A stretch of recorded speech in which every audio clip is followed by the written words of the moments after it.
আমাদের পৃথিবীটা মূলত গোলাকার বা ডিম্বাকার যেরকম বলে, যে আকারে হোক কোণের মান কত, এখানে যদি স্টুডেন্টরা আছে তারা বলবে যে বৃত্ত হোক কোণের মান হচ্ছে 360 ডিগ্রি। একটু হিসাব করেন, আপনারা বাণিজ্যিক হিসাব করতে সহজ হিসাবটা করবেন 360 ডিগ্রি মানে 3 6 0, 3 যোগ 6 যোগ 0 যোগ করলে কত হয়? 3 6 9 আর 0 মোট কত? 9। এই পৃথিবীর অর্থাৎ সময় যদি সরল রেখা বাঁধা হয় তার গাণিতিক কোণের মান হয় 180 ডিগ্রি। 1 8 0 1 আর 8 যোগ করলে কত হয়? 9। আচ্ছা, এবার এটাকে যদি আরো অর্ধেক করেন তার মান হলো 45 90 ডিগ্রি, তাহলে 9 যোগ 0 9। তার অর্ধেক করেন 45 ডিগ্রি, 4 যোগ 5 9। গাণিতিক হিসাবটা কি? আমাদের পৃথিবীর যত কিছু আছে 9 এর সাথে সম্পর্কিত। এবার আমাদের ধারণাটা দেখি। আমাদের উপনিষদ হলো 108টা উপনিষদ। আমাদের সনাতন শাস্ত্রে 108টা উপনিষদ। 108 যোগ করলে কত হয়? এখানে একটা পাবো 1 আর 8 কোনো নয় না, শুরু করতে তো জায়গা চলে যাবে। তাহলে কি হলো? 1 আর 8 কত হলো? 9। আচ্ছা, গীতার কয়টা অধ্যায়? 18টা অধ্যায়। 18 1 8 কত হলো? 9। আচ্ছা, এবার দেখেন মহাভারতের পর্ব কয়টা? 18টা। তাহলে 1 8 কত? 9। এবার দেখেন আমাদের মহাভারতের শ্লোকটা ভাগবতের শ্লোকটা 18,000। 1 8 0 0 বাদ দেন, 1 8 কত হলো? 9। সব দিক থেকে 9। তার মানে আমাদের এই পৃথিবীর যাবতীয় যা হিসাব তার সাথে আমাদের সনাতনী শাস্ত্র মধ্যে হিসাবে সম্পূর্ণ মিল আছে, সম্পূর্ণ মিল আছে। এবার দেখেন আমাদের বৈজ্ঞানিক ভিত্তি দেখেন। বৈজ্ঞানিক ভিত্তিতে হচ্ছে আমাদের বলা হয় না অনন্ত কোটি ব্রহ্মাণ্ডের মালিক শ্রীকৃষ্ণ। অনন্ত কোটি ব্রহ্মাণ্ড বিজ্ঞানীরা এখন কি স্বীকার করছে? আস্তে আস্তে স্বীকার করতে শুরু করছে। আমাদের এই যে ব্রহ্মাণ্ড, এই ব্রহ্মাণ্ডে কয়টা গ্রহ পাওয়া গেছে? 9টা, নবগ্রহ। এখানে 9। তার মানে এই ব্রহ্মাণ্ডে 9টা গ্রহ আছে, এখানে 4 একটা। এমন ব্রহ্মাণ্ড আছে যেখানে আরো বেশি গ্রহ আছে, সেটা কত? 9 হিসাবে হবে 4 একাধিক, একটা চাঁদ না। কোনো কোনো ব্রহ্মাণ্ডে হাজারো চাঁদ আছে, কিন্তু সূর্য কিন্তু একটা।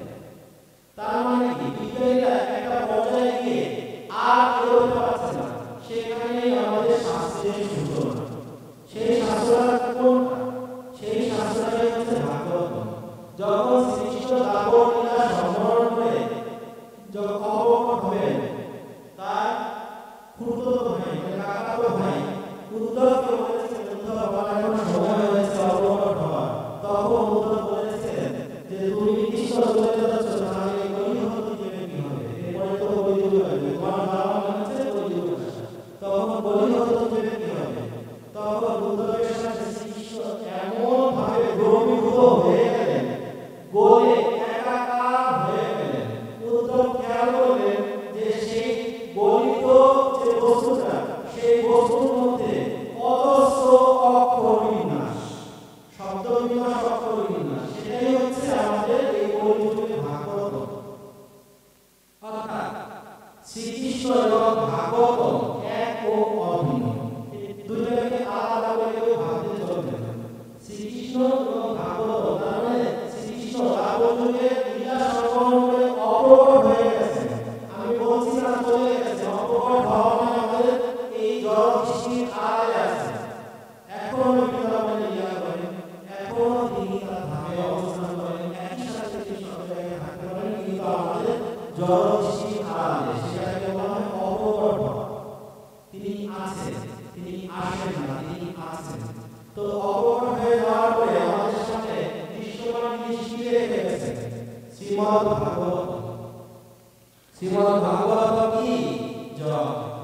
এখন আমরা দেখি যে এইখানে একটা বিষয় আছে, সেটা হচ্ছে কি এই যে দাপর যুগে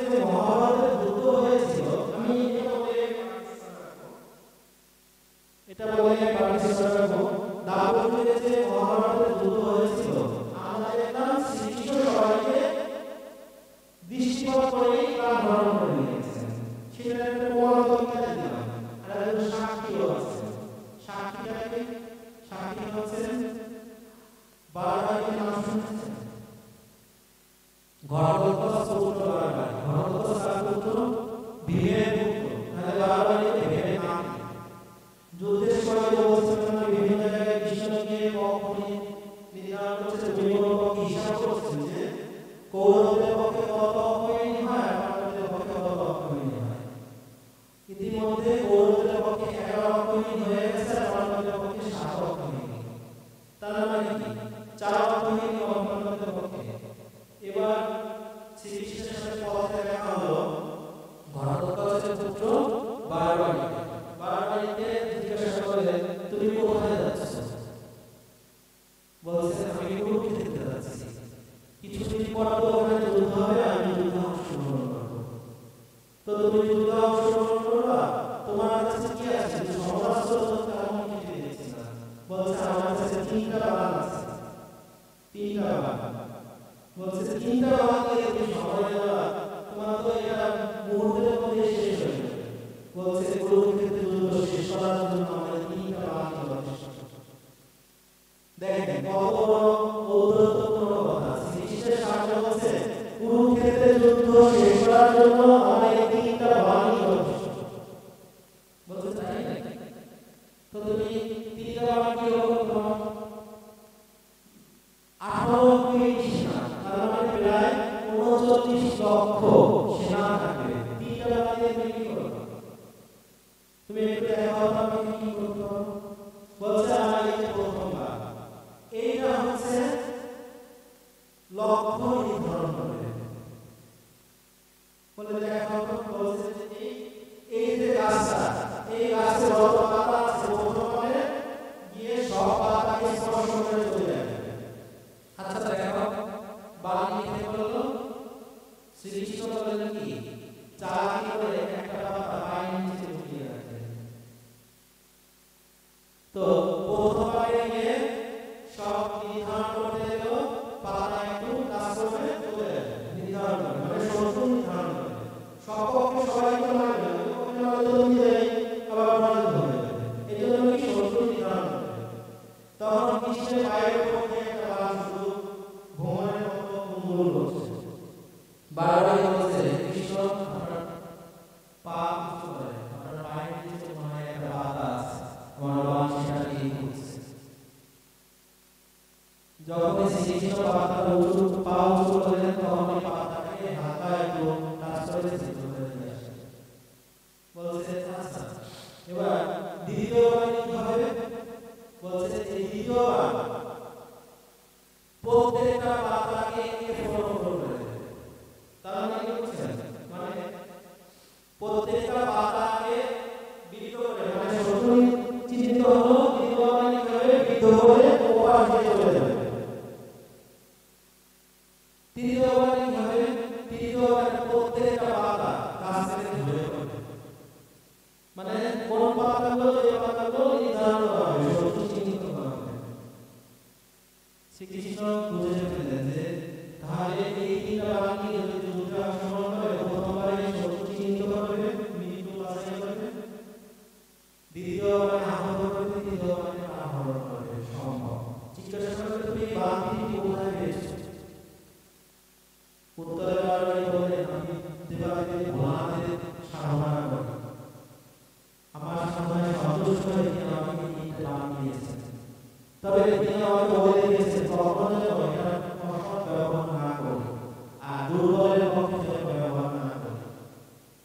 তখন শ্রীকৃষ্ণ প্রশ্ন করলেন তাহলে তো তুমি পাণ্ডবদের পক্ষে অংশগ্রহণ করবা, তাই না? বলছে কেন? বলছে কৌরবদের তো 11 অক্ষয়ণী হয়ে গেছে আর পাণ্ডবদের মাত্র 7 অক্ষয়ণী। সব নির্ধারণ হয়ে গেছে, তার মানে ওরা 4 অক্ষয়ণী, আমরা দুর্বল। বারবারই উত্তর শুনে আমাদেরও শিক্ষা কিছু আছে। বারবারই উত্তর দিল হে কৃষ্ণ, যে পক্ষে আপনি আছেন সেই পক্ষ কখনো দুর্বল হয়? যে পক্ষে আপনি আছেন সেই পক্ষ কখনোই দুর্বল নয়। কাজে আমি কৌরবদের পক্ষে অংশগ্রহণ করব। তখন কৃষ্ণ বললেন আচ্ছা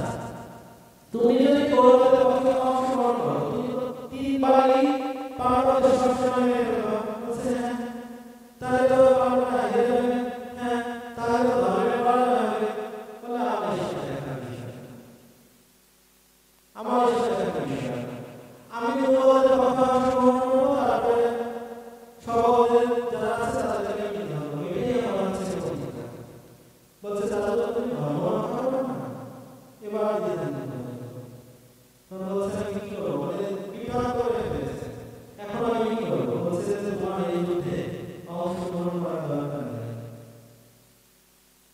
বলছে কেন আমি অংশগ্রহণ করবো বলছে তুমি যে পক্ষে অংশগ্রহণ করো সেই পক্ষে জয় হয়ে যাবে তাহলে তুমি কৌরবদের পক্ষে অংশগ্রহণ করতে পারবে না হেরে যাবে আমি পরাজয় হবে তুমি কৌরবদের পক্ষে অংশগ্রহণ করো না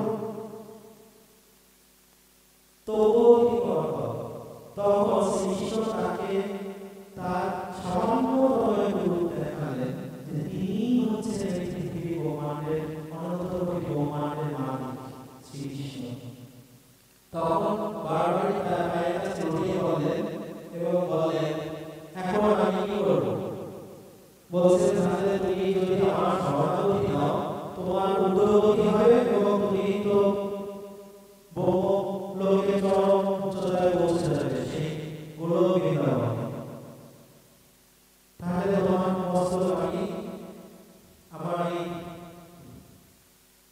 কি থাকে চক্র কি চক্র সুদর্শন আপনাদের কাছে মাঝে আগে সেটা আপনার মনে একটু ক্লান্ত হয়ে গেছে সুদর্শন চক্র দিয়ে আমি তোমার শিরোচ্ছেদ করে দিই আর তোমাকে বৃন্দাবনে পৌঁছে দিই তখন বলছে ঠিক আছে আপনাদের ভালো মনে হয় বলেন কিন্তু আমার অনেক শখ ছিল আমি কুরুক্ষেত্রে যুদ্ধটা একটু দর্শন করবো অনেক আগে থেকে শুনছি যে কুরুক্ষেত্রে যুদ্ধ হবে বড় বড় রথী মহারথীরা অংশগ্রহণ করে আমি দেখতে চাই আমি তো অংশগ্রহণ করতে পারবো না আমার এই জীবনমস্তকেই যেন আমি একটু কুরুক্ষেত্রের যুদ্ধটা দর্শন করতে পারি তখন শ্রীকৃষ্ণ বলছেন আচ্ছা কুরুক্ষেত্রের যুদ্ধের পরে তুমি আবার আমার কাছে আসবে তখন তোমাকে আমি পরম গতি দিয়ে দেব তো বারবার কিন্তু ওই ছিন্নমস্তকে লোকচক্ষুর অন্তরালে মহাশূন্যের থেকে কুরুক্ষেত্রের যুদ্ধ দেখেছিল এবার যুদ্ধের শেষে অর্জুন আর ভীম বেশি দুজনের মধ্যে বেঁধে গেল সবসময় বাধ্য ভাইয়েরা বেঁধে গেল ভীম অহংকার করে বলল কৌরবদের 100 ধারাকে আমার বলা রাখতে আমি নিধন করেছি অর্জুন বলল আমি অপরে দিয়েছি তাই তুমি নিধন করেছি আমি তো পিতামহ বিশ্বদেবকে পরাক্রমশালী দ্রোণাচার্যকে নিধন করেছি তুমি তো তাদেরকে পাওনি এই নিয়ে যখন তর্ক চলছিল তখন শ্রীকৃষ্ণ সেই বারবারীকে ডাকলেন দেখে জিজ্ঞাসা করলেন বারবারী তুমি বলো এদের মধ্যে বড় যোদ্ধা কারা এই বাধার মধ্যে বারবারী বলে এরা কোনো যোদ্ধাই না আজকে আপনাদের খুব নাম দিয়ে দিচ্ছি অন্যরকম লাগছে না শব্দের জগতের মতো এরা তো কোনো যোদ্ধাই না পঞ্চমন্ত্র বলছে এরা কোনো যোদ্ধাই না কেন বলছে আমি তো দেখলাম আপনি যখন রথ নিয়ে সব জায়গায় ঘুরলেন তখন একে একে ব্যক্তিগুলো ধরে বলল সেগুলোকে আপনি আবার কোনো রকমে তাড়া করলেন তারপরে একটা বাণ যখন এগুলোকে মারলো আপনি নিজের হাতে সেগুলোকে আবার পথ পরিবর্তন করে দিয়ে দ্রোণাচার্য বিশ্বদেব সব নদী মহারথীদেরকে একে একে নিধন করলেন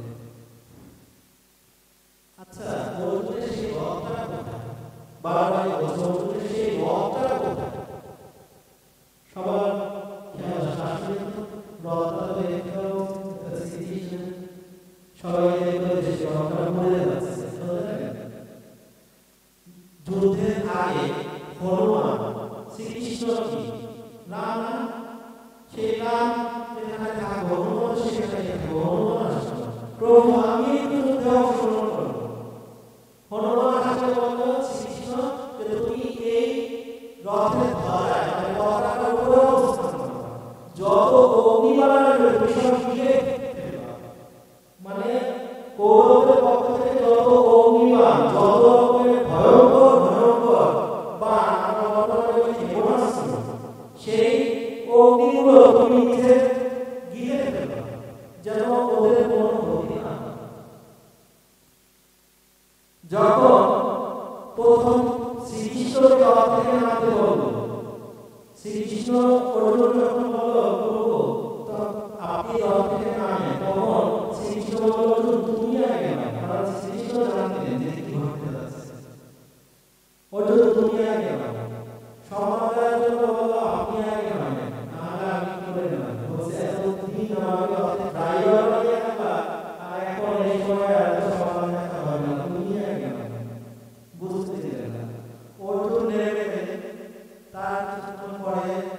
শ্রীকৃষ্ণ নেমে গেলেন, আর শ্রীকৃষ্ণ যখন নেমে গেলেন তখন আর হনুমানের থাকার প্রশ্ন আসে না।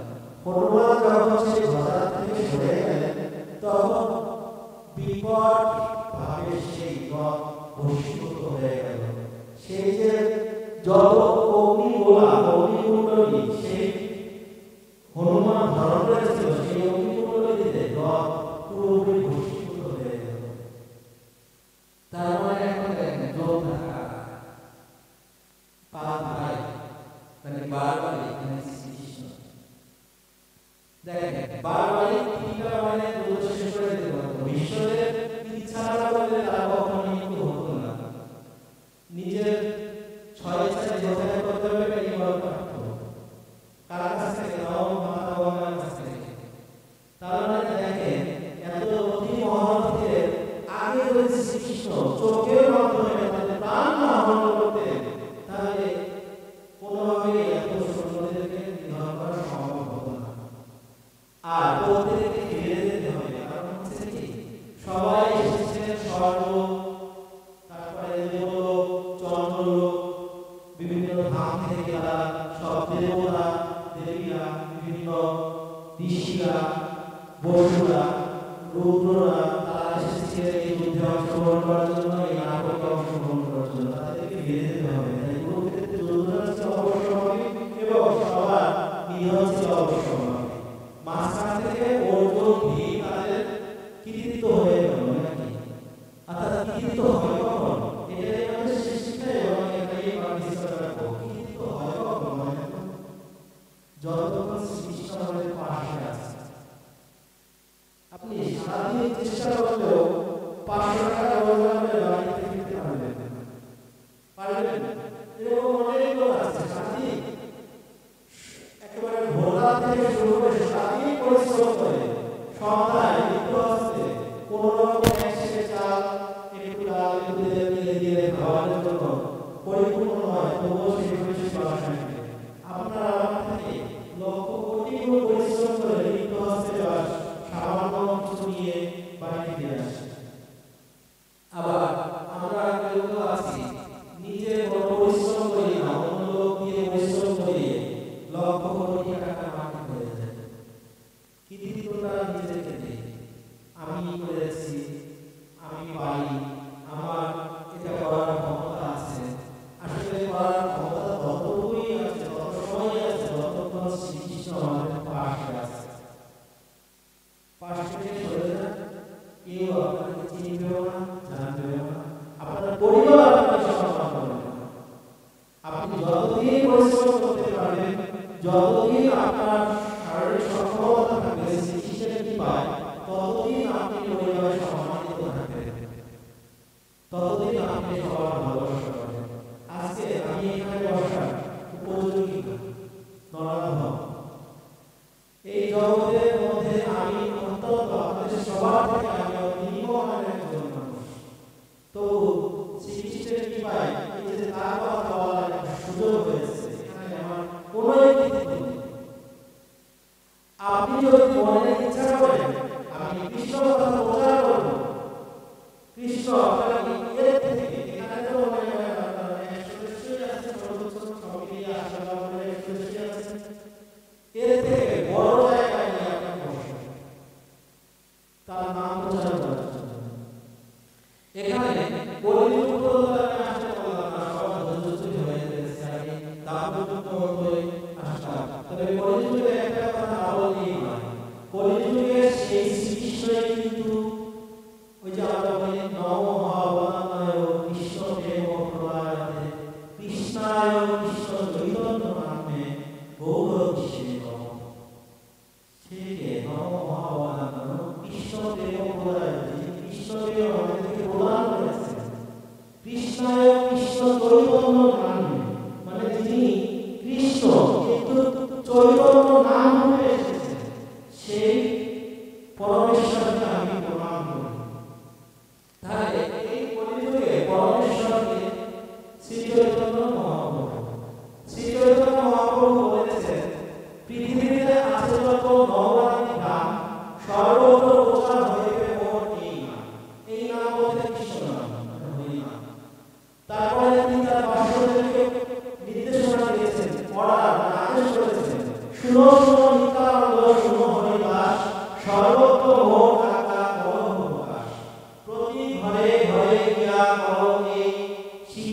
ভিক্ষা বল কৃষ্ণ কহ কৃষ্ণ কর কৃষ্ণ শিক্ষা। মানে শ্রী চৈতন্য মহাপ্রভু রূপে যিনি এসেছিলেন রাধা মাধবের মিলিত তত্ত্ব, মানে রাধা এবং কৃষ্ণের অভিন্ন দেহ নিয়ে তিনি হচ্ছেন কলিযুগের পাবন অবতার, আমাদেরকে উদ্ধারকারী। সেই পরম দয়াময় শ্রীকৃষ্ণই শ্রী চৈতন্য রূপে এসেছিলেন, তিনি আমাদেরকে নির্দেশ দিয়েছেন। শ্রী চৈতন্য নিত্যানন্দ শ্রী অদ্বৈত শিক্ষা, আমরা এরকম করি না? তাহলে নিত্যানন্দকে হরিদাস ঠাকুরকে দিয়ে বলে আমাদের জগৎবাসীকে শিক্ষা করে দিয়ে গেছেন। সর্বত্র মহারাজা কর্মপ্রকাশ, প্রতি ঘরে ঘরে গিয়ে করই ভিক্ষা। মানে প্রত্যেক ঘরে দ্বারে দ্বারে গিয়ে আমাদের ভিক্ষা করার কথা বলা হয়েছে। কি ভিক্ষা করার কথা বলা হয়েছে? বল কৃষ্ণ কহ কৃষ্ণ ভজ কর কৃষ্ণ শিক্ষা। বল কৃষ্ণ ভজ কৃষ্ণ কর কৃষ্ণ শিক্ষা। মানে কৃষ্ণ বলতে বলছে আমাদের নিজেদেরকে, আর একজনকে কৃষ্ণ শিক্ষা দিতে বলছে। যদি আমরা সামান্যতম কিছুতে যদি অবদান রাখতে না পারি, তাহলে ঠিক আমাদের এই মনুষ্য জগতে, ঠিক আমাদের এই মনুষ্য জগতে শতযুগ থেকে শুরু করে আমি সবাই শতযুগ থেকে শুরু করে বিভিন্ন জন্ম পার হয়ে আবার এই মনুষ্য জন্ম রূপে এই সবার সঙ্গে আমরা একসাথে বসেছি। এই কলম আপনারা অনেক ধন্যবাদ যারা হরিকথা আসতে পারে, তারা অনেক শিক্ষিত আছে। আমার মতো আবার এই যুগে আছে, তারপরে আমার উদ্ধার হয়নি। এটা হচ্ছে এই কলিযুগটা হচ্ছে বদনাময়ের কলিযুগ। মানে এই কলিযুগে শ্রী চৈতন্য মহাপ্রভু এসেছিলেন। সব কলিযুগে কিন্তু শ্রী চৈতন্য মহাপ্রভু আসেন না।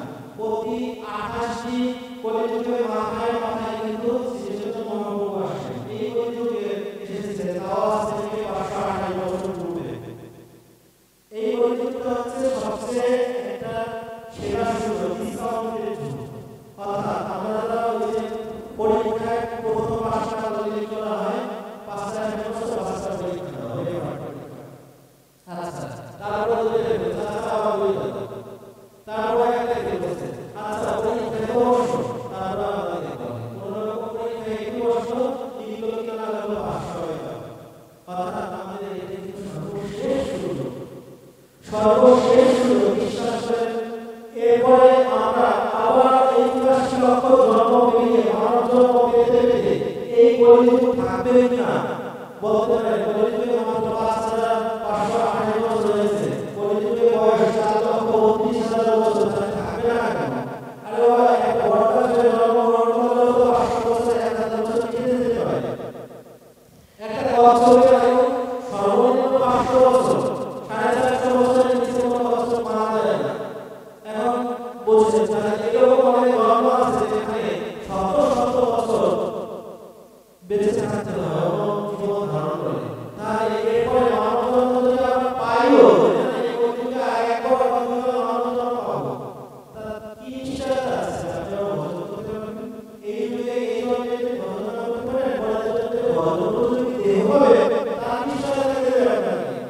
এই যুগে যদি ভজন না করতে পারেন, এই মুখে যদি হরিনাম না করতে পারেন, পরের জন্মে আপনি বোবা হয়ে যাবেন না, তোতা হয়ে যাবেন না, সেই নিশ্চয়তা আপনাকে দিয়েছে।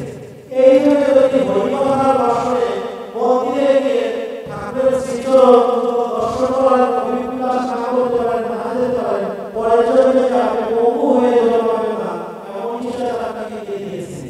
এই যুগে আপনি হরিকথা শোনার জন্য শ্রবণাঙ্গ কর্ণরূপে পেয়েছেন, পরের জন্মে আপনি এই কর্ণ দিয়ে শ্রবণ করতে পারবেন, বধির হয়ে জন্মাবেন না, এমন নিশ্চয়তা আপনাকে দিয়েছে।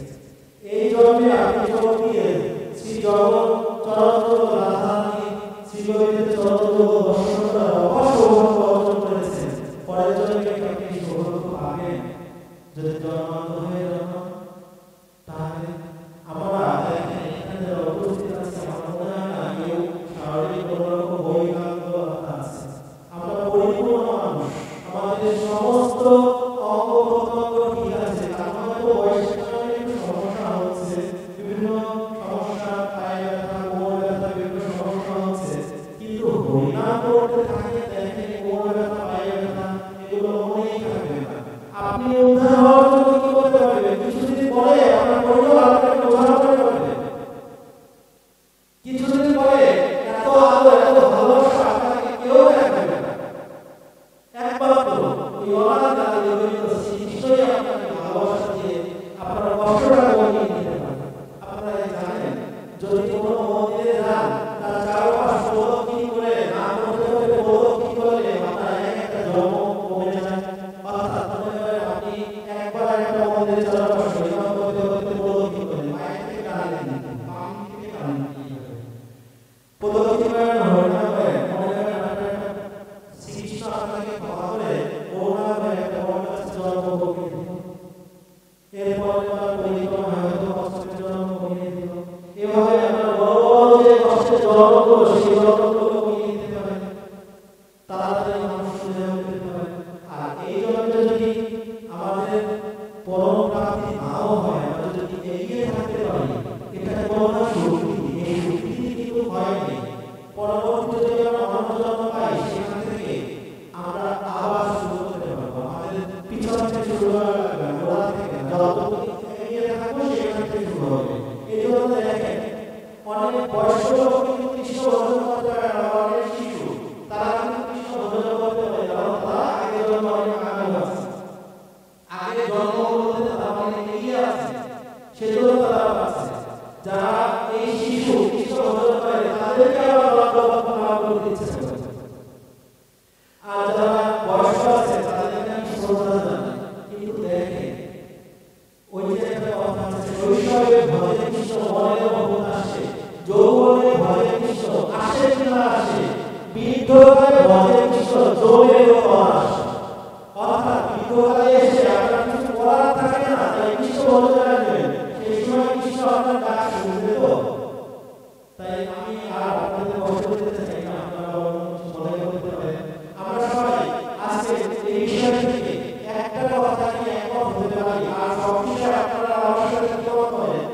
একটা কথা নিয়ে আমরা একমত হয়ে যেতে পারি যে আমাদের একমাত্র আপনজনকে আমাদের একমাত্র আপনজন হচ্ছেন সেই বলে শুরু করেছেন ব্রহ্মাজি নিজে বলেছেন, অনাদি আদি গোবিন্দ সর্বকারণের কারণ শ্রীকৃষ্ণ।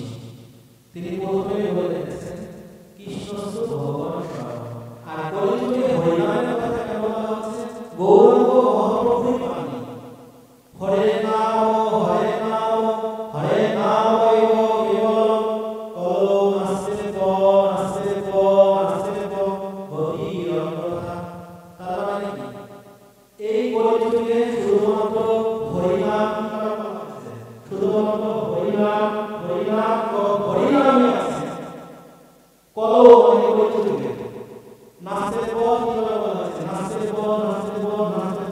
গতি রঙ্গথা, মানে এই কলিযুগে হরিনাম ছাড়া আর কোনো গতি নাই। আমরা সেই হরিকে আমরা প্রথমে বলেছি সত্যযুগের হরি, যেটা পরে একটু রিভিশন দিচ্ছি, একটু মনে করে আজকে সিনেমাটা কিভাবে আসছে। তারপরে ত্রেতাযুগে কৃষ্ণ, সেই জগন্নাথ। কলিযুগে বোঝে নন্দন যেই সচিত হইল সেই বলরাম হইল নিতাই। তার মানে যিনি হরি তিনি রাম, তিনি কৃষ্ণ, তিনি জগন্নাথ, তিনি সচিত শ্রী চৈতন্য মহাপ্রভু। তাহলে আমরা যদি ডাকি, যে নামে ডাকি একই হবে, কিন্তু মূল ব্যক্তিটাকে শ্রীকৃষ্ণ। তাহলে আমরা একটু সবাই হাত তুলে একবার হরিনাম করি। জয় শ্রীকৃষ্ণ চৈতন্য প্রভু নিত্যানন্দ শ্রী অদ্বৈত গদাধর শিবাসাদি গৌর ভক্তবৃন্দ। হরে কৃষ্ণ কৃষ্ণ কৃষ্ণ হরে হরে, হরে রাম রাম রাম হরে হরে, হরে কৃষ্ণ কৃষ্ণ কৃষ্ণ হরে হরে, হরে রাম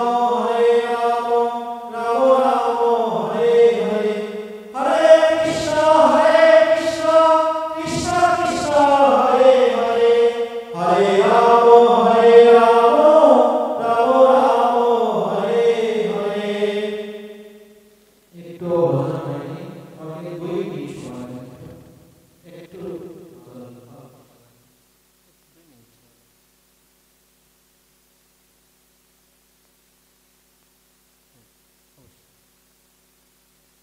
আচ্ছা 2 মিনিট সময় দিন, একটু ভজন করতে পারিনি, শুধু মানে আমার একটু তাড়াহুড়া ছিল যে আমি কৃষিটা আসলে দিতে পারবো না। তো প্রতিযোগিতা পারিনি, প্রতিযোগিতাটা গিয়ে মোটামুটি একটা ধারণা দিতে পেরেছি যে শ্রীকৃষ্ণই হচ্ছেন স্বয়ং ভগবান। এখন শ্রীলালজি গোস্বামী স্বামী, শ্রীলালজি গোস্বামীকে নাম প্রসিদ্ধ হচ্ছে সর্বস্বামী একজন। শ্রীলালজি গোস্বামী একটা ভক্তি গীতা আছে, সেটা হচ্ছে ওদের দুর্লভ অষ্টক। সেখান থেকে আমি প্রথম এবং শেষের দিক থেকে নিয়ে একটু সময় ভজন করবো। আপনারা শেষের অংশে যখন নামটা ধরবো তখন 2-3 বার নামটা বলে পরে আমি বিশ্রাম দিয়ে দেবো, ঠিক আছে? কৃষ্ণ প্রেমময়ী রাধা, রাধা প্রেমময় হরি, কৃষ্ণ প্রেমময়ী রাধা, রাধা প্রেমময় হরি। জীবনের ধরে নিতম, রাধা কৃষ্ণ গতিময়। জীবনের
আমরা সবাই আমাদের প্রয়াত বৌদ্ধদাদার জন্য একটু প্রার্থনা করব। প্রয়াত বৌদ্ধনাথ সাহা ওনার জন্য আত্মার শান্তি হয় এবং আজকের এই নববিবাহ যেখানে আজকে থেকে শুরু হলো 5 দিন ব্যাপী অনুষ্ঠান চলবে, সব অনুষ্ঠানের জন্য সুচারুরূপে সম্পন্ন হয়। ওনারা যারা আয়োজন করেছে ছোট দুই ভাই শুভ এবং বিনয়, তার সাথে কাকা যারা সহযোগিত আছে তারা সবাই সহযোগিতা করে, তার সাথে সাথে আমরাও যেন সহযোগিতা করে অনুষ্ঠানটা সুচারুরূপে সম্পন্ন করতে পারি সবাই প্রয়াস রাখবো। এবং সবার আমরা একটু প্রার্থনা করবো প্রয়াত বৌদ্ধদাদার জন্য, বৌদ্ধনাথ সাহার জন্য। সবাই একটু হাত দিয়ে জয় শ্রীকৃষ্ণ চৈতন্য প্রভু নিত্যানন্দ শ্রী অদ্বৈত গদাধর শিবাসাদি গৌর ভক্তবৃন্দ। হরে কৃষ্ণ কৃষ্ণ কৃষ্ণ হরে হরে, হরে রাম রাম রাম হরে হরে। হরে কৃষ্ণ কৃষ্ণ কৃষ্ণ কৃষ্ণ হরে হরে,